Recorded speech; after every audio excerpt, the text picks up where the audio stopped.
Call to order the 879th meeting of the Board of Directors of MSAD 27. Any adjustments to the agenda? I'll take roll call first. Keith Jandro. Herb Susi. Here. Jacob Terrio. Here.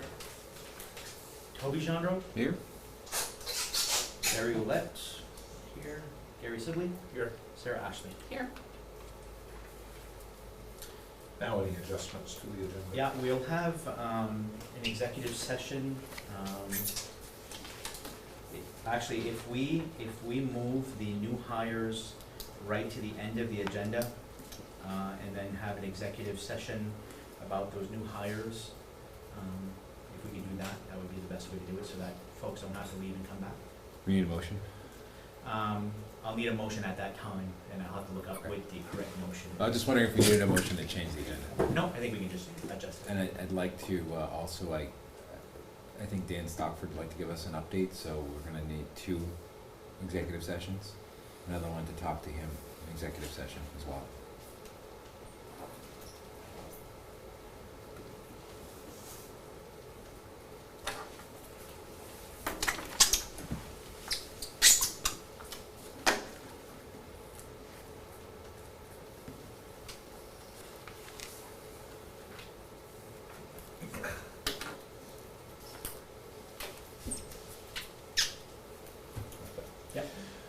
Approval of minutes for the meeting 8/77, May 18, 2020.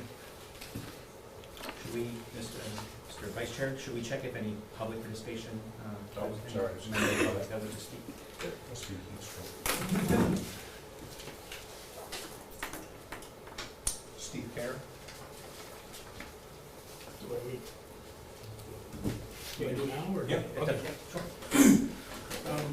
I'm Steve Karen, I'm a kid from the area. You weren't able to make it the last one because we were planning. I'm speaking from my own farm, but I think for the most what I'm gonna say applies to everybody, all the other growers.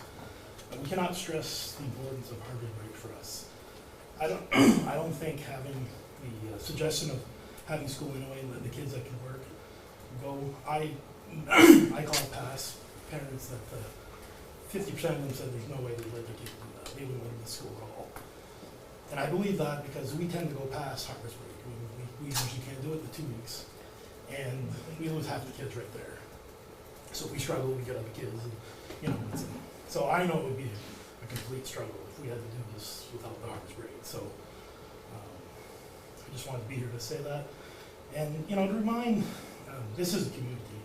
And we as growers, we always try to help snowmobile trails, hiking trails, ATV trails, hunting. I mean, we give it to barbecues, we give the potatoes to fundraisers, we do all kinds of stuff, you know. Property taxes. But, you know, we do ask for a harvest break in return. And, you know, when it's like the big wheel and you pull a spoke out, sometimes things get kind of rough. And I hate to see that, you know, because it's a pretty dedicated group here, even though I know we're not many left. We're staying together. We might have different colored tractors, but we're pretty united. We really need this harvest break. I mean, I don't see it working any other way for us. That's all I gotta say. And I wasn't aware. I only found out today, so I was gonna have numbers prepared and stuff, but I didn't have time for it, so I just kind of showed up. Thank you. Yeah. Appreciate it. Anyone else that didn't sign up, want to say anything? Pretty much summed it all. Yeah, we need the kids. We know what we're about. Can I say one more thing? My wife told me at the last meeting, you know, there was only 15% of the kids in the room. And that's probably true. But 7% of my crew is kids. I mean, it's not like we're hiring kids because we want to save money. That's who's available. I mean, it's as simple as that. Thank Gary, you. can I ask a question? Yeah. At one point, Sarah at the last meeting raised the idea of, I think you were in school not long, around the same time I was. Yeah. Remember we used to do harvest for the older people, but none for the elementary school? Does your group have a strong opinion on that either way? As far as farmers, Yeah. No, as far as taxpayers, it was cost. That was the reason to go back, was It wasn't cost it wasn't cost effective to have the two schools. Do we have that number? It's just a transportation number, and we had calculated that before, and I don't remember, I would guess what it is, $8 or $9 grand, I think, for 2 weeks of transporting extra. It wasn't, there's no extra personnel because your custodian bus drivers are already working. Yeah. So there's no extra cost other than the transportation itself, There is extra salary because they'd be working longer days for those two, yeah, that for period. those 2 weeks. Yeah.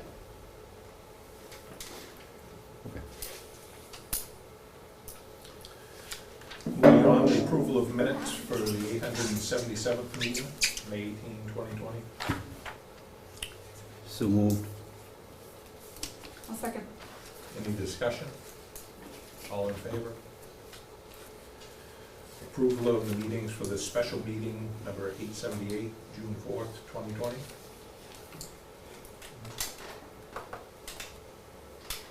So moved. Second. Any discussion? All in favor? Approval of financial statements for May 2020.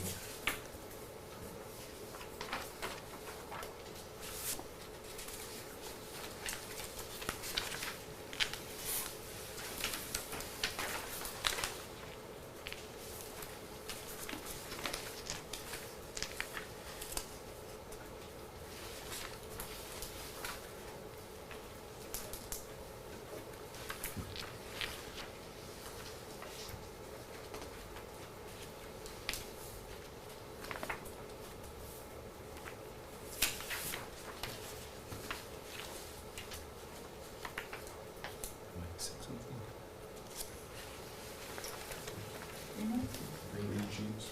Oh, at the end.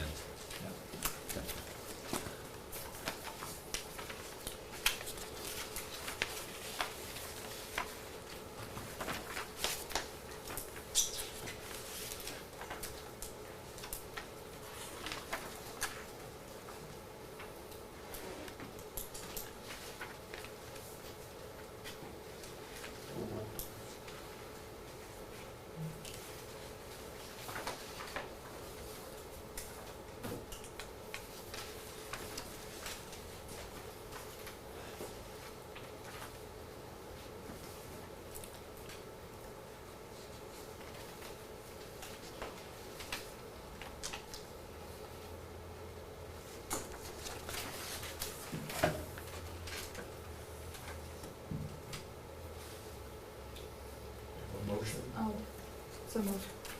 Second. Any discussion? All in favor? Unanimous. Superintendent's report. I did share with you your recent update from the State Department. They put out this, it's on the big screen, Return to Classroom Instruction Framework. It is a working draft, and we've been reminded 50,000 times by the Commissioner, this is a draft, it is not a final document, but it is the department's initial plan for how schools can return. And it does cover 5 parts. The first is physical health and safety. The second is social, emotional, behavioral, and mental health. The third is academic programs and student learning. The fourth is common foundations for remote learning, so refining remote learning. And then the last one is additional considerations. We've shared with you our Valley Unified Reintegration Plan, and I don't know, this is pretty much what we have as well. Almost kind of strange, eerie, so I guess we're right along the right track. With this plan, it's very, very prescriptive, especially when you get to the preparing for the physical health and safety. We had a Zoom meeting with the Commissioner today, spoke about this a little bit, and spoke about the return to school and what her thoughts are about that. And the Commissioner was very clear on a couple of things.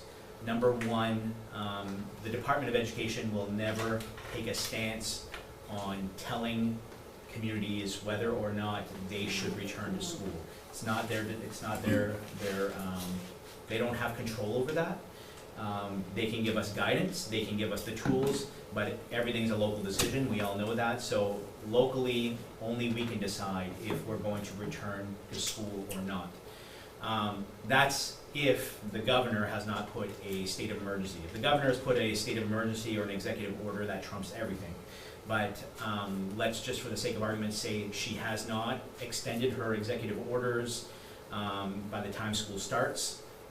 It is our choice whether or not we want to go back to school. So we had questions about that and whether or not the department is going to give us some framework on how we communicate that with our families. She said what they're working on right now is a framework that's going to basically provide levels throughout the state of what they feel the danger is with respect to COVID-19, and she used Aroostook County as an example of what right now would be considered green because of our low cases of COVID-19. York County, on the other hand, would be red because of their high level of COVID-19. And with each tier of emergency, I guess, there would be varying guidance. She said this one right here, this return to school guidance, would be the most extreme. So your red communities, your red zones would have to follow this plan pretty much to a T because it is in alignment with the CDC guidelines. She did say, however, as you scale back to a yellow or to a green, some of these would lighten up and we'd have minimal restrictions upon us. One example she used was the busing concerns. Right now, as you know, the CDC guidelines say that only one student can be in a seat every other seat unless they're family members. So realistically, we figured out we could put 14 to 15 kids on a bus. We don't have enough buses to bring all our kids in if we're only going to put 14 or 15 kids on a bus. She did say that if we're in a green zone, that might be double. It might be, it might even be the full bus. So she said those guidances are coming out soon. They want to provide that code system so that we have talking points that we can have with our community about our plan for returning to school. In the meantime, we're having conversations. We had a superintendent's meeting with the commissioner and then with just the superintendents for Aroostook County. And we realized that, we're all going to be very different in the way we plan things. Smaller schools are going to be able to have a little more flexibility than larger schools. I stayed on the line with Mr. Doak afterwards because the Caribou schools are about the same size as our schools and talked about, what some different thoughts are. Without a doubt, I think we know that our priority has to be getting our youngest students in the classroom. We know that our pre-K, K1, 2, maybe even 3, maybe even 4, the kids that need a live teacher in front of them, the kids that need, somebody making sure that we're going to need to really make that our priority because through this phase of remote learning, the parents were their teacher, and that's very difficult when you have working parents that can't give their children that time. I'm not saying that we ignore the other grade levels, but we know that the other grade levels, especially middle high school level, they can do a remote learning plan a little more successfully because they're self-guided. So these are just some of the thoughts, conversations we're having right now around that priority is probably going to have to be pre-K, K1, 2, 3. We walked around the elementary school today.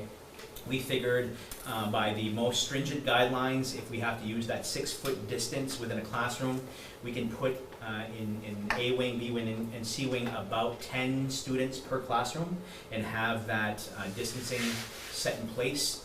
If we had to put 10 students in a classroom, we would have to maximize all of the space in that building. So looking at the library as a classroom, looking at the PT/OT therapy rooms as a classroom, taking that teacher lounge, making it a classroom. So maximizing all that space. If the governor or the DOE comes out with this new, what I explained a while ago, this green, yellow, red phase, that might be all moot. If we're in a green phase, they might say you can open schools this way, and we're going to plan accordingly that way. So right now we're planning, but we're waiting for this guidance. It was good to hear the commissioner have that mindset that we have to treat Maine differently as regions and not as a whole state. What's happening in York County is very different than Aroostook County, so we should be planning very differently. So we were very optimistic about that. So I'll keep you guys updated as we find out more, but I think we're really in a good place with our planning. We had this comprehensive PD at the end of the school year, and you know, it was a lot of work, but we really feel like we put our teachers in a good place to be prepared for if we need remote learning in the future. We have a common understanding of a common platform that we're going to use in Google Classroom. We're going to be using Zoom as the only live mode of communication. There will be, for youngers, still the availability to use some of the platforms they were using with success, like the Facebook groups and that type of thing, but we know that from our data, when we polled the parents, polled the students, polled the teachers, it was loud and clear. We need consistency, we need a hub for learning, we need a one-stop shop place to go to help our kids. We can't be going 50,000 different places. We trained our teachers on all of those things. We had some really good collaborative conversations around remote learning standard operating procedures and common practices, both for teachers and for students. So we really feel that we're in a good place. We're going to continue this summer encouraging some of our teachers to go a little bit deeper into some PD if they so want to, and that's always what we offer in the summer, is just some optional PD. But for right now, we're really appreciative of that time, so we thank you for allowing us to have that PD time. It was definitely well worth it. That's all I have with COVID-19 updates. When you talk about guidance from the DOE, is it truly guidance, or is that just a soft way of saying directives? Do we truly have the ability to set it the way we want it? Yeah, and she was loud and clear. Giselle can attest to that. Local control. Local control will be what you have unless the governor says otherwise. The governor is the only one that can trump your local control. They will make sure that you're within guidance from CDC and that type of thing.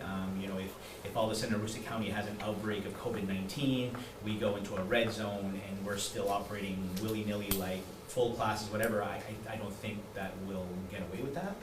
But I think they're truly looking at Maine as, this is rural Maine, let's treat them as rural Maine, and let's let them plan for what their realities are, which is good. You know, Ben, as I listen to you, I guess I'm okay with the whole notion of the primary grades and getting the primary students back into the classroom. My biggest concern would be because I teach obviously high school, my biggest concern are the kids that are 14, 15, 16 years old and what's happening in their families. And if there's going to be impact in terms of domestic violence, Yep. if there's going to be impact on sexual violation and abuse and rape and whatnot, it's going to happen to that group of individuals. And the stress factor of suicide and all of that plays into it. So I think that Department of Education is one piece, but the Department of Human Health and Welfare has to step up to the plate and can't simply be completely exonerated at this point and back off and say, well, we can't. I think they need to start working collaboratively, because we are going to create some major problems with these young people. Yep. You know those student remote learning plans that we all did at the end of the year, where we're going to take a good look at that. There's got to be some kids throughout the grades we have to bring back just because they were not successful in remote learning. Yeah. So regardless of what our plan is for, you know, really attacking that lower grade level, there's going to be some higher grade level kids that are going to have to be in here because either they're not safe or they're not doing anything, and we need them to continue their growth. Yeah. So looking at the success model, because some students, I mean, I've spoken with families that, you know, mom and dad are like, my kid flourished in remote learning. You know, they didn't have to deal with all of the interruptions from their peers. And so there are some success stories, but there are definitely some stories that are scary, like you shared. Ben, can you, when you're putting together your plan, can you make that piece of it, DHHS and then whatnot, just to say there's students and parents will have easy access to these services? We can make our services easily accessible, so we have part of, one of our teams is that mental health and social emotional group where our social workers are working with our nurses. We're coming up with a better plan on how we can do child check-ins, for that piece. We can't direct DHHS to do anything because DHHS does their own thing. It's difficult at times, especially when we're dealing with our pre-K students who need services and they're not offering those services even though they're qualified for services. So it's difficult with DHHS. Can you invite them to a meeting so we can have a frank discussion with them? That's a bad idea. DHS is taking away more kids than they ever have in recent history. So The we don't wanna court give is them- overflowed with kids being removed from their Okay. homes. They've run out of lawyers and they're bussing them in from Bangor to take more kids away. We've never had such a spike. It's a fallout from, remember a couple of years ago, there was a couple parents that killed their daughter? Mhm. Yeah. Well, we used to have this thing called safety planning, where when a kid was in jeopardy, the department would step in and say, let's build a safety plan. And that was one of their tools in the toolbox as well. In that particular case, they used a safety plan when the kid died. So the department, being a state agency, is reactive. So they threw away their wrench, and they said, we're not using that tool anymore. The only tool they have left It's to take is to them away. snatch kids. They don't do safety planning anymore, so everyone's being removed. The courts are overflowing. The only thing that's keeping it afloat right now is the fact that the courts are only doing child protective right now. Like, they're full. We couldn't encourage them to be more aggressive because they don't have enough people to take any more kids. I don't want them to be aggressive. I want them to be proactive. Oh, they're being proactive, Okay, to a fault. okay, They're very, very proactive. okay. So, yeah, I think we should take care of us. Okay. DHS has got taking kids away from people down to an No, I don't want that to happen. Right, No. and full disclosure, my mother-in-law and father-in-law both did that for a living, and they're good at it. Like, it's what they do. Okay. They rehabilitate. They do good work too. But I think the emergency step in, I think we should stay in our lane. Let them do it. They've got the statute for it. They've got the manpower for it, and they've got the support. I guess to the do it. bigger question is, Ben, do we have the bandwidth to deal with potential needs of our students? It's the same as our academic needs, right? I think we'll do the best that we can, and we'll definitely reach the ones that want to be reached. It's the ones that we can't reach that are a concern.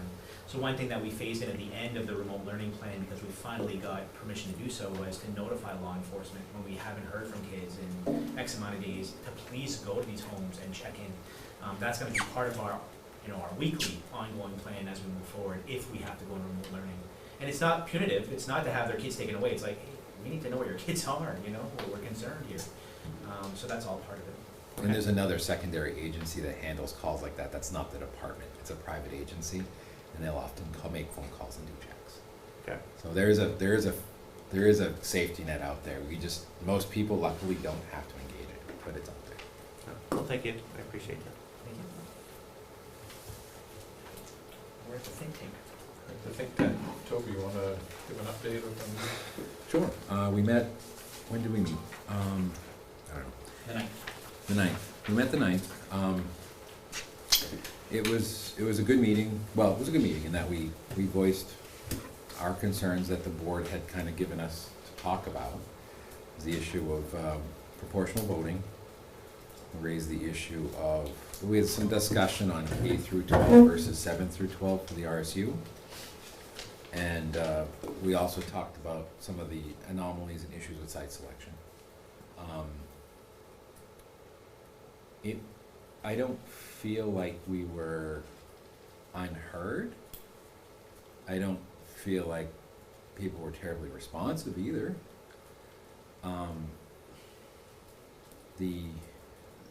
One thing that was interesting was that, I think a lot throughout this process, we have really felt like things are always in a state of flux. And it was interesting to hear the gentleman from Madawaska, whose name escapes me, Louis, basically say this feels like a giant shell game. And it was a little heartening to hear that we weren't the only ones feeling like just when we think we know what's happening, it's changing. That was good.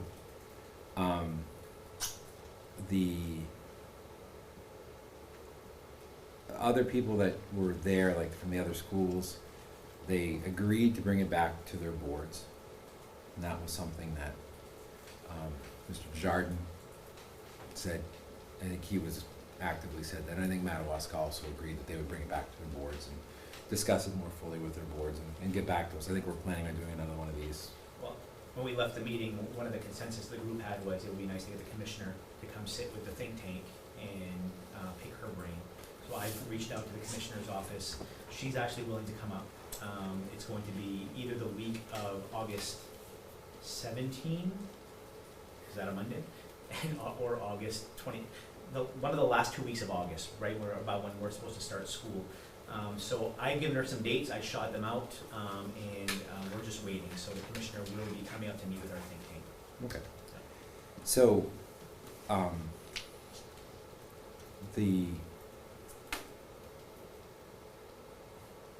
how did it go with the other boards when they discussed this? They haven't yet. They haven't.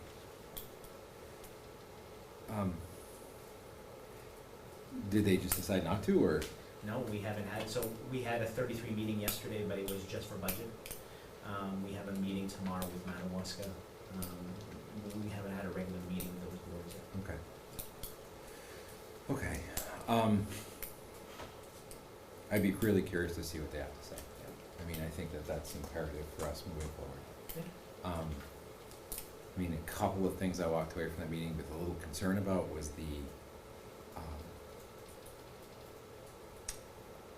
Giselle, you said something and I may have misheard you. I wanted you to talk about it again if you could. Something about the way the votes would have been counted for the straw poll. Like maybe. I don't recall saying anything. It was something about how they were gonna count the aggregate votes, they weren't gonna count per town, they were gonna just count the total votes for the entire region, and that the Board of Education, something, do you remember something like that? And we were talking about. We had the option, if you guys remember, we were given We the did, option yeah, A, yeah. B, or C. I think that's what Giselle was referring to, that we all opted to have the SAD vote count, not the total populace vote count. Mhm. But I think what the confusion was some of what you guys heard from the commissioner was that the state board was not gonna make that determination, it was a local determination, but we've been told all along that is a state board determination. The state board looks at your data and decides if your project moves forward. This is definitely priority question number one I have for the commissioner and for Scott Brown, because that's what we've been told all along. Okay, so I must have misunderstood, because I thought we were, like, I heard that, I didn't, but we were talking about other stuff, I didn't want to break the routine. If there's anything else we covered. Gary, was there anything else? I think it'd be fair to say that they understood our position of, we're paying the lion's share of it, but we only get a third of the vote. And when putting them in the position of saying, put yourself in our shoes, reverse the roles. Yeah, I mean, they can see where we're at, they can see it's not a good spot. Their willingness to change anything, I don't think is very high on the scale at all. When Josh had said no, well, Josh from 33 said, well, no, we don't want to give up our vote. That's Mary. So I put it to him and said, okay, if you don't want to give up your vote, then would you be willing to pay a third? We'll split it up. Each district will pay 33%. No, we can't do that. But you have to have a third of the vote, or we can't pay a third.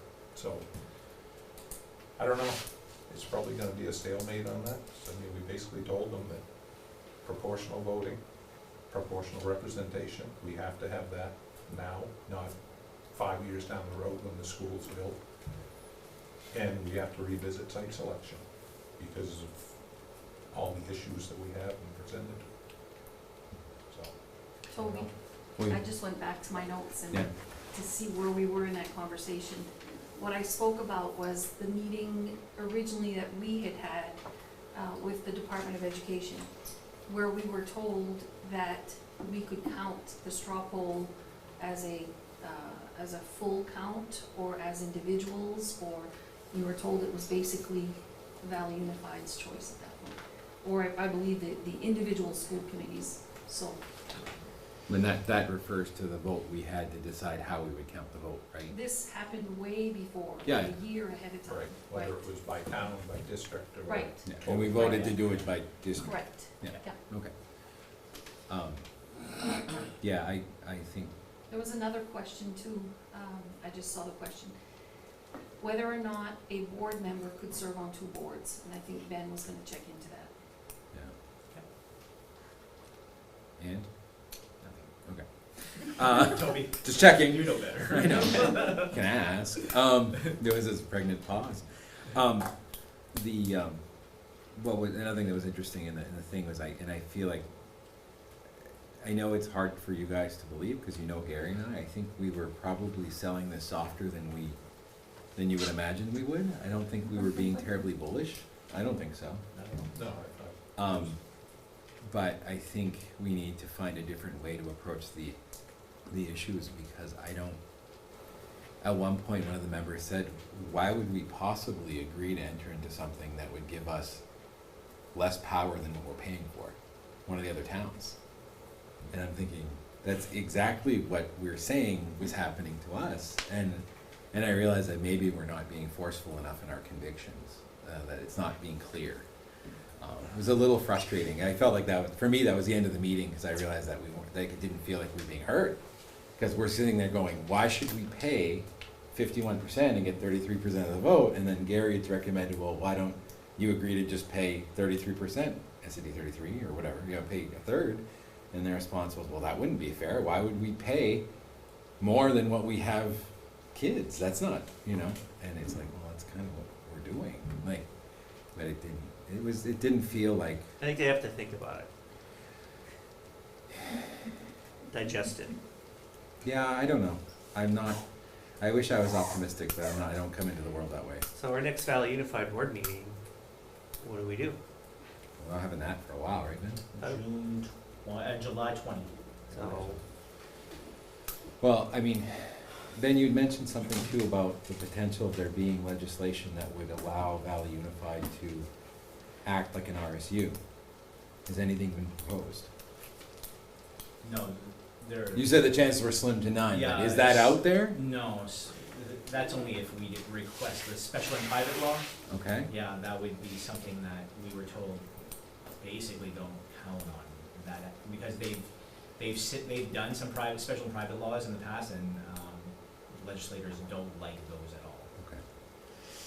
Okay. I mean, is there any pending legislation right now that's out there that's involving this? Okay. So, is there anything going on at the DOE and Board of Education right now? With regards to us? Yes. Oh, no, everything's on a standstill until we start having conversations about RSUs and agree as 3 school boards that we're entering those conversations. Now, the Board of Education had a meeting, I think in June or May. Did they cover us at all? I can go back and check the notes, but Okay. don't believe they would have. Okay.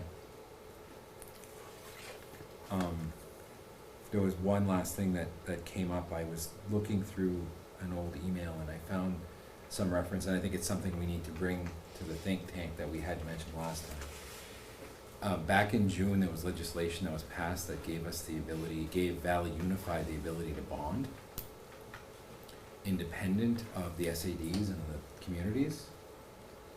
And I don't know if I fully understood that that's what was going on. And I don't remember it terribly well. But it's something I think we need to discuss. Because right now, as it stands, Valley Unified could decide to borrow $10 million. We would get a third of the vote, which would mean we would not win. Frenchville and Madawaska could bind us to $5.1 million in bonding without our individual communities voting on it. And prior to that, we would have the ability, our board would process that and say, do we want a bond? And then we'd send it to our voters. But this is the way that the statute was written, I think we need to, that should have at least been a 7/9 issue Because when we agreed to the bonding issue, the law didn't permit Valley Unified to bond. And then the statute changed it changed in June of last year, allowing Valley Unified to bond on behalf of Valley Unified for its member constituents. So I mean, we're now in a position where if two other towns decide that we're gonna borrow money, we're gonna borrow money. And we can't not do it. I know it makes me uncomfortable. Does it make anybody else uncomfortable? Farmers, how do you feel about that? So, I don't know. Looking at the state board minutes, school construction committee did not meet in March, did not meet in April, and they were slated to meet in May. I don't have the June minutes yet, so nothing on us. So yeah, I think, I don't know, what do you guys think? Is that something else we should bring to the table in the think tank? The bonding issue? Is it worth talking about? Our budget, what's the, what are the 7 nights vote for again? Budget. You'd think that this would, It's explicit in the rule, bonding is just a majority, it's just, so, but it makes sense that if we've made the decision at VU, or VU's made the decision that anything budgetary, I mean, it shouldn't be a hard push to say that that was not our intent as a group of us, and we don't wanna force any of that. well, And yes, suggest that we do that. so suggest the I- 7 nights. I would say so, it's budgetary, right? Well, but it's And not, it has its own law. I understand, but by that thinking, it should be 7 nights, in my opinion. Yeah, I would agree, but it's explicitly But we can majority. decide, VU can't decide to say, I know it says that, but we're gonna do it differently? No, we'd have to change the rules. Your local agreement? Like I said, when we agreed into local agreement, it wasn't like Right, they no, could but- bond, But if we're good, and now we can. right, so your point is saying that if we're gonna make adjustments to the local agreement, that could be one of the changes? Correct. Okay, so that's something Gary and I should bring to the table? I would say so. Gary? Oh, I think so, most definitely. Kerr? Oh, yeah. Okay. Is there anything else, Gary? If I may, I think that that is a fair thing to bring to the VU board. There was never an intent to be controlling on budget issues, and I agree with Sarah that that's very much related. So I don't see the VU board going against a supermajority for a bond. That's a big item. I hope you're right. I can't see anything. Are the other school boards meeting before the Valley Unified meeting then? Yeah, like I said, Madawaska's tomorrow. 33, we haven't set a date for July, but we're gonna have to meet in July before the Valley Unified meeting. I wouldn't mind, when's our next meeting, is it August 17th? We don't have one scheduled for July. You know, we're gonna have to have meetings to sign warrants, we're gonna have to have a meeting to approve, Okay. so we'll have meetings. Okay, thank you.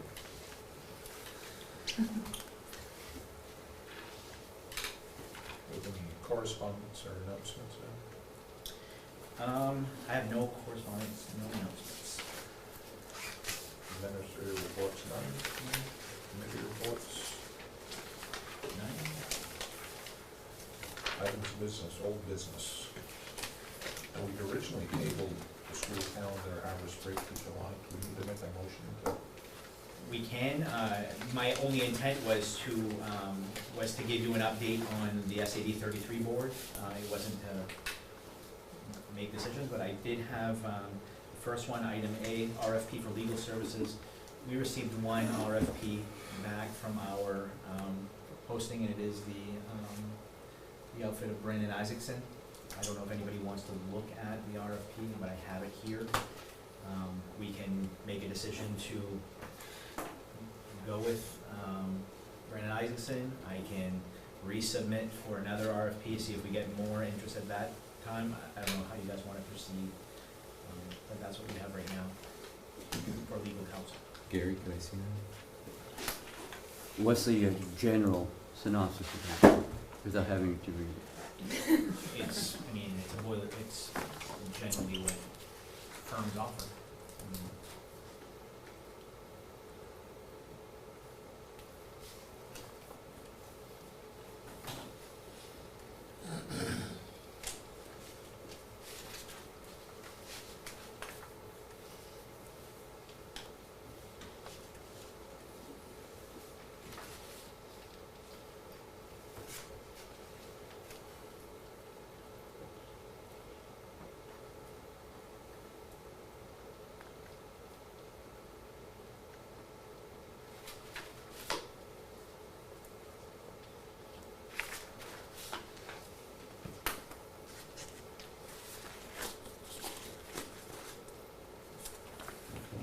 I don't have a strong opinion. It's just, it's a pitch paper saying, this is what we're gonna do, we're awesome. I mean, that's what I would write too, even if it wasn't true. But that's what they all do. I mean, engineers do it, everybody does it. Come on now. Yeah, no, I know. I mean, I'm not, I don't know if at this point, the lawyers we retained before could even come in the middle of what we're doing. I think they'd be conflicted out. What's their names? Yeah. I mean, even if they wanted to bid, I don't think that we'd have to put them in a box. So, but you had some, you were wanting to use them for some of our special ed stuff. Yeah, we've, and you guys have approved that, so we continue to use Drummond Woodson for special ed. And then you did give permission for us to use them for the bond bank, for the Safety risk. yeah, the Yeah. construction grant that we got for. That was just to hold money. Yeah. So I mean, I don't know. Do you have a strong opinion, Gary? I don't, not that much. We've had a good experience with them so far. Yeah. Sarah? That's kind of my, we started down the path. Jake? I don't know, I just, Your excitement's just overwhelming. it's pouring out of me. I have no opinion otherwise. Oh, fine. You wanna move to accept this? Sure, I will move to accept. I'll second it. Any further discussion? So it's been out there since May, right? Yeah, we put in the Portland Press Herald, the Bangor Daily, In and May. Kennebec Journal in April or May, I think. I can't remember. COVID-19. It was out there for a couple of weeks, I believe. Yeah, and we had it recurring 3 Wednesdays in a row. Yeah. And we can have frank discussions with them, or Ben will, right, considering what's going on right now otherwise, right, so. Yeah. Okay, yeah. Any further discussion? All those in favor? Unanimous. Gary, I wanted to circle back real quick to administrator reports. Is that fine? Can you talk about graduation real quick? I heard everyone loved it that I've spoken to. It was, I'm speaking as a dad right now, it was truly remarkable. I think in talking with the folks that were there, I think in looking at the students' reaction, I think we're gonna be doing soccer field graduations or having them requested on an annual basis. If you look at any of the footage, the drone footage was amazing when you could see all of the family members surrounding the students, and then they're in that half circle. It was just, it was really memorable, and I'm proud that we were able to provide these kids who had so much taken away from them a really memorable graduation. And they kind of hijacked the end a little bit and celebrated together, which, you know, we can't, you know, be out there telling them to social distance. I don't blame them for wanting to at least just gather at the end, throw their hats up. I think it was very fitting. But yeah, it was amazing. Kudos to John Coletta, Steve Doucette, for really working hard. We had Kathy Simony. I mean, they really worked hard to make sure that all the details were there. I mean, from everything from when one of the kids went up and spoke They were replacing the mic with a new cover, wiping the mic off with, you know, wipes, sanitizing wipes. I mean, every detail was really, really well thought out, although the about 5 to 10 minutes before the graduation, the diplomas were still in the safe, so we had to run in quickly to go get the diplomas, because those had been forgotten, but everything else was just amazing. Cool. It was great. What do you think, Aaron? Same as Ben, speaking from a dad, but my daughter was very, very happy with it. She's actually glad it happened that way, and I think in the future, that's the way we should do it. I truly have not heard one negative comment about that ceremony at all, nothing. Usually I get a call the next morning, nothing, not an email, not a text, not a call. Yeah, Congratulations. Thank you. yeah, it was wonderful. We are pressing out bleachers. We have to. Yeah, the only thing, I did put the school calendar harvest break on there as something to revisit, just so that you know, the SAD 33 board also had quite a few farmers in attendance. We gave them the same presentation. They understood our position in trying to make school work with harvest, but in the end, the same concerns that students will, if forced to choose between, they're gonna go to school because they don't wanna fall behind, and which we understand completely, and so the 33 board actually voted not to change their calendar. That board does wanna revisit though and start talking about elementary as a possible delay to September. If you know, Madawaska Elementary already is in a delayed start, so they were on that 2-plane. And I didn't know if you guys wanted to have those conversations here with elementary, or if you just want to say, hey, it is what it is, and let's plan accordingly. We've had some of those conversations amongst ourselves already on the elementary, and just from the teachers' feedback on them missing those 2 weeks and how far it sets them back when they do come back from it, but I think we probably entertain starting elementary later, but keeping the high school as is. I did do a survey just because I know last meeting, you know, you all said, you know, it'd be nice to have a little more information, so I did poll the teachers just to see what their thoughts were, and I didn't differentiate between elementary and high school, but just so you can see, out of 92 education staff, 73 say that a delay to September would be good. Obviously, 19 said no. Do you think we can still support the farmers? 80 said yes, 12 said no. Do you support a proposed change? 73. So you can see the vast majority, and there's some good comments there, and I can break that out and share that with all of you, so that you can read through those. The same thing with this is the support staff, also in favor of that, and then the administrative staff also in favor of that. If you go through the concerns, so these people who have concerns here, it's all in relation to the farmers. You know, making sure that they're not harmed by their workforce, and so it's all about the same conversations we're having. So just data for us to consider, and if we want to have those conversations now or later, if you want me to gather more data, if you want me to do a parent survey, I can do whatever you guys think would be best to help you make a decision. Personally, Ben, I know that at the last meeting you indicated that we had 47 students at the high school level who were actively involved in potato harvest. That's a lot of that's a lot of kids. That's one full class.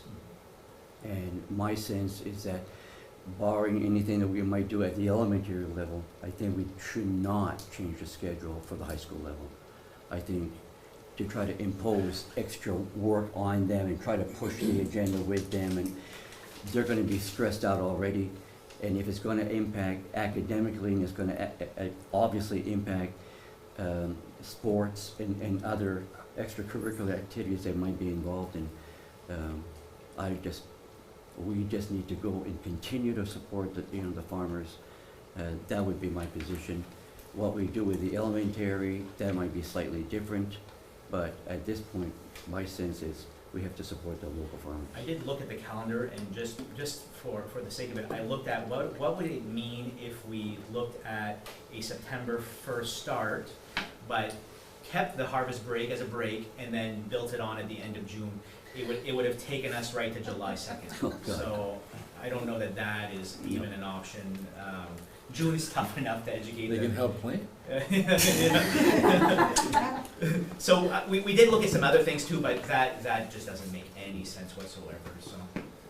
I think for me, my reservations around harvest, I have no issue with the high school. It's just, I know elementary school teachers have spoken to me and pulled me aside and say, our little kids, 2 weeks of a break after starting for 2 weeks sets them back like they didn't even do the first 2 weeks. You've lost 2 weeks of school.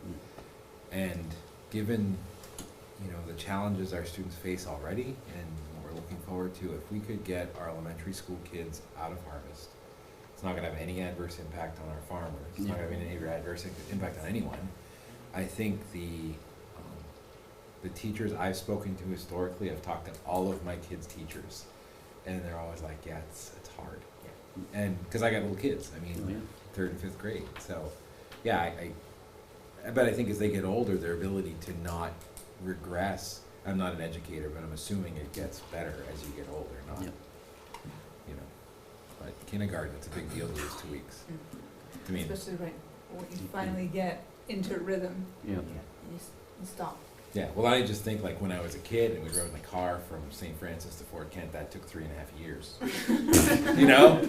And now it's like, you know, 15, 20 minutes, doesn't seem like that long, but and I you know, 2 weeks to a kindergartner is forever. Yeah.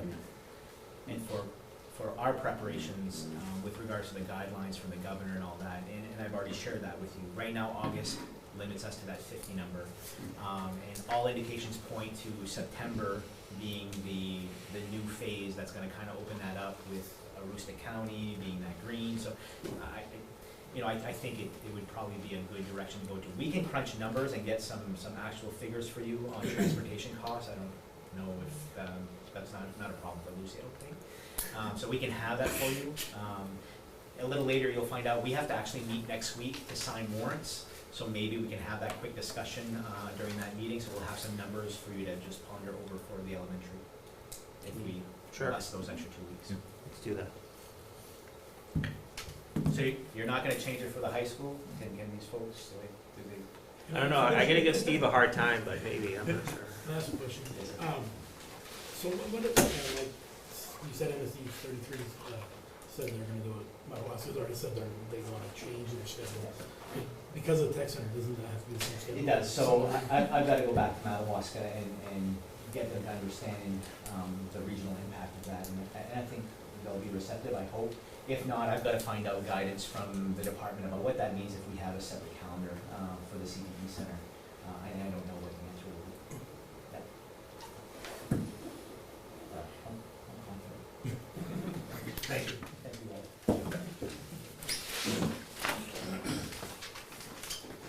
I'll make any motion to vote on anything here. No, I think Ben's gonna collect more information Yeah. between now and then. Moving on to new business. Under new business, we do have some new hires that will table to the end of the meeting. So we'll table that, and we'll go right to item B. Item B is something we do every year, it's just considered to transfer no more than 5% of the budget between cost centers. For this current school year, it just gives us flexibility to close out those accounts and make sure that we have the money where it needs to belong, so I will entertain a motion for that. So we're going to get water. Maybe he doesn't like your water. Can we make a motion without Toby being continued? Gary's actually here, so you actually chose. Then to I'll choose make- first. I'll make the motion. You have a quorum anyway, you have four. Right. So I'll make the motion to approve the transfer of no more than 5% of the budget between cost centers for the 2019-2020 current year school budget. Second? Any discussion? All those in favor? Unanimous. Very thumbs I'm up. so proud of him. Very thumbs up. You got a good thumb, Barry. Could have been his foot. Sorry, you're on mute. Is that his foot? Budget meeting recommended? Okay, so if in your packet I put, I'll show you this document here first. It's the one with the red circles.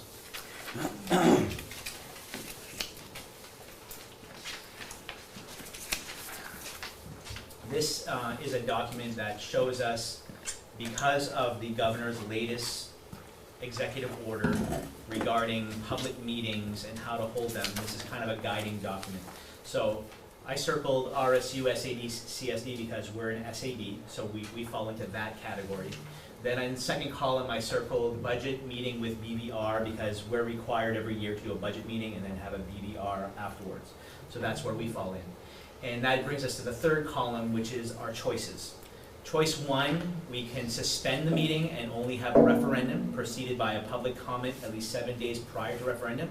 Then option 2 is we still have our regular meeting followed by the BBR following social distance guidelines. Originally, I thought, if we could bypass the public meeting and just go to referendum, we go to referendum anyway. So why, go through that extra step? Until we saw what the warrant article would look like. So this is what voters would see at the ballot when they go vote on our budget. If you look at in your packet for this one, it would actually be a 3-pager that they do just for the school. They would see every article cost center broken down.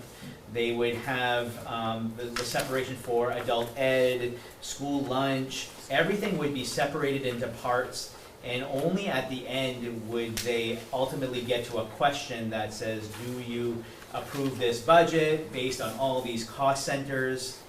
And when I sought out some guidance on this, basically the information I was given is, if somebody doesn't like one thing in there, like they don't like the number for facilities maintenance, or they don't like the number for other instruction, or they have no idea why special education is that high, they're probably going to be more apt to vote no on the whole budget because they weren't part of an education process for this. So the education part of that is the public meeting, where you get to educate folks on these are the numbers you're going to see and why they are what they are. So option 1 would be we have this for a ballot, and our voters are voting on all of this with numbers put into it. Option 2 is a public meeting with social guidelines, followed by a regular referendum. When I sought out information on this, and how do you limit 50 people to a public meeting but still not impede on their American right to vote? And the answer to that is you have an alternate location for voting. So picture, if you will, Fort Kent Community High School gymnasium. We let the first 50 people through. After 50, the next 50 people go to Fort Kent Elementary at the cafeteria. And there, they would have a live stream of the meeting that's happening here, and they would have the technology set up. I've already spoken to Chaz about it. We can make this happen, I think. And we would have voters in 2 areas voicing their questions to the moderator and also voting at that location, and we would be okay. We could even set up a third, but we've never really had more than 100 voters, so I don't think a third location would be necessary, but we could set up a third location in this room if we wanted to. But essentially you would have your public meeting as normal with some remote sites so that folks could listen to the information and have it. Then we'd have a referendum vote. So our options are, do we put this before the voters without a public meeting, or do we have a public meeting with some remote things in place, and then have our voters go to the ballot after that? And we still have the same moderator. We would have the same moderator, yep. He's already confirmed that he would be willing to do that. So where our budget is equal to or close to what it was last year, are we in any hurry? The town, Yes. like I've had town managers tell me they want this done ASAP, Yeah. so. So I had a conversation with Susie today, who was also speaking on behalf of Rodney in New Canada. In order for the town to assess their taxes, They're on a time crunch, and originally I had said, I think we're proposing, August, I had pitched the date August 10 for a referendum vote, and she says, oh, it's gonna be really difficult for us if it's that late. So she even asked for a week earlier than that, the last week of July. So yeah, for the town's sake, it's tough to assess those taxes. It could be pretty overwhelming for most people to go in and look at this. Can we have a cover slip or cover sheet to it, I Try to mean? make- You can only have this. We can have that. Listen, I've learned adding more paper never helps. Well, you could just say if you vote no for one, it doesn't pass, you know? Yeah, no. So I would advise that we have the public meeting, remote public meeting.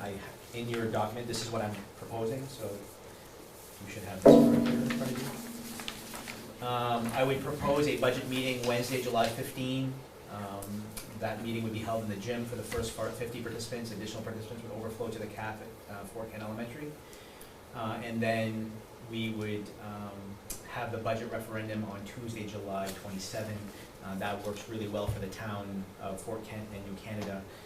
Every town is on a different cycle, so it's different, but it does work well for those. And if we agree to that, we would have to schedule a quick 5 to 10 meeting next week to sign those warrants, so that we can get all the posting dates met.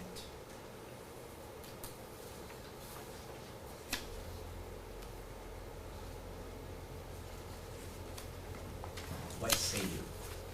I don't think having the giant ballot's a good idea. Yeah.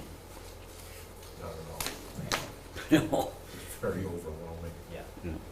we thought so too. So we're good to go with Plan B then? Yes. Or actually, the regular plan, what we do every year?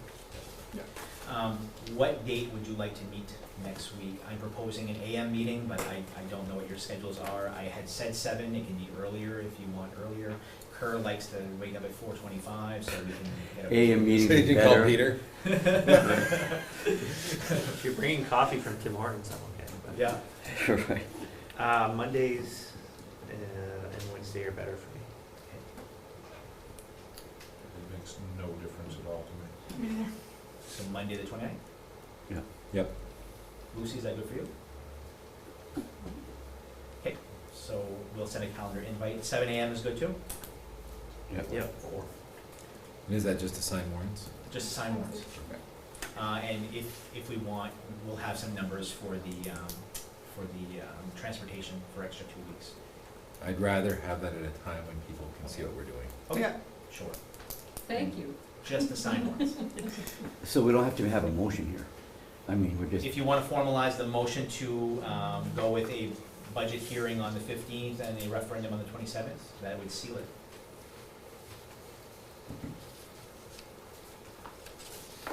I think you should make that motion, Kurt. I can read it. I'll make a motion that Wednesday, July 15, 2020, a meeting will be held at Community High School gym for the first 50 participants. Additional participants will overflow into the cafeteria at Fort Kent Elementary School. Community High School cafeteria is not available due to school lunch set up. Is that part of the? No, that's okay. Okay, all right. And then a budget referendum. And a budget referendum on Tuesday, July 27, 2020. Perfect. That's it. Second. Second. Second. Any discussion? All in favor? Thank you. Did we vote? Missed that piece.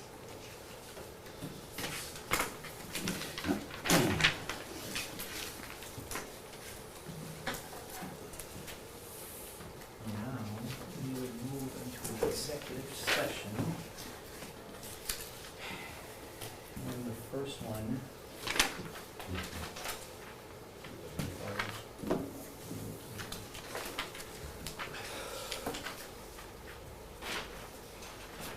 You wanna make a Are we motion? doing the, Yeah, are we doing the board officers? We're the board Oh, officers. yeah, let's do the board officers, thanks. Thanks. It's not in the. Gary really wants the board officers to be done. No, get it. So you have a list of the current board officers and standing committees for this current school year. Mary, if you wanna talk, you should unmute yourself so that you can talk. I know you have a lot to say about this. You're gonna have to click the microphone button. Thanks, Barrett, that was great. You're gonna have to click the microphone button. We appreciate it. There we go. There you How'd go. that? Pretty good. You guys can hear me? Yes, we can. Oh, it's amazing. It is amazing. Okay. Mr. Sibley just got done telling us that you want to remain chairman for another year. Is that true?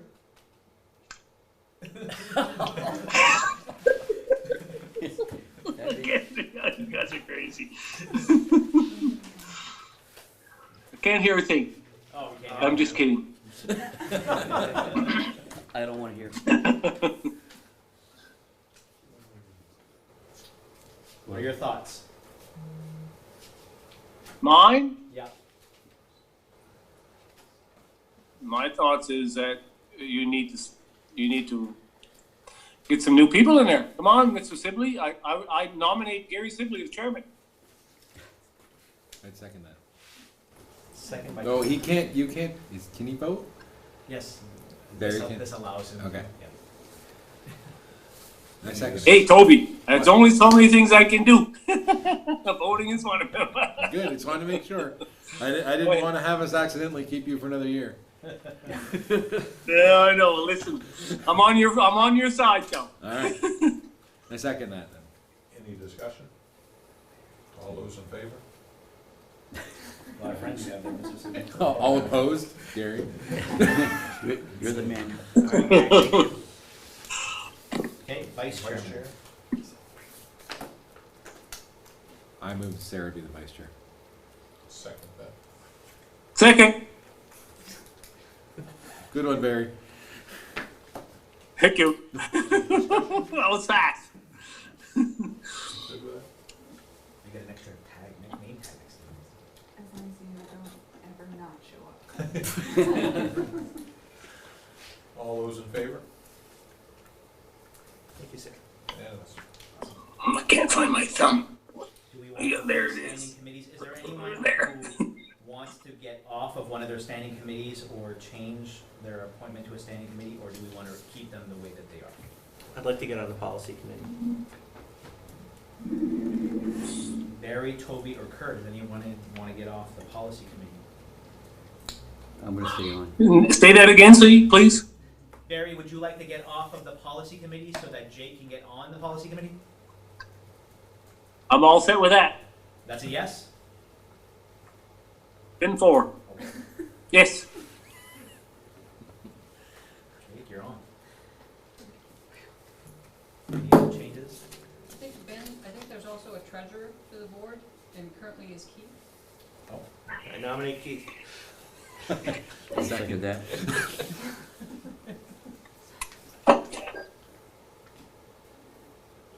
we have a second?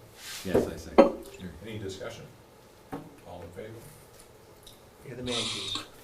Thank you good for not showing up. So the rest is good?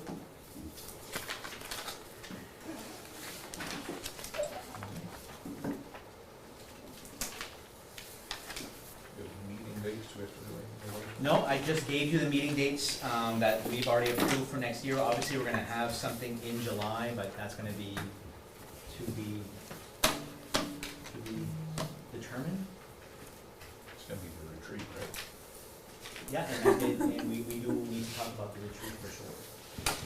Thanks, Gary. Always think maybe Jake.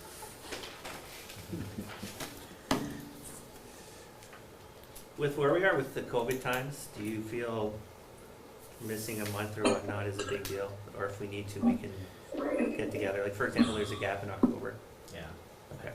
I think, and we had done that by design, that we have the flexibility of calling a meeting, I mean, like this one was called, so. Okay. We can do that. So I think the first executive session would be one MRSA, section 4056A, to discuss duties of officials, appointees, or employees. Would that fit? I believe so. So I get a motion for that? So moved. Second? Any discussion? All in favor? Okay, Barry, you're gonna get something on your screen that's gonna say, please join the breakout room. You're gonna have to make sure you click the button, okay?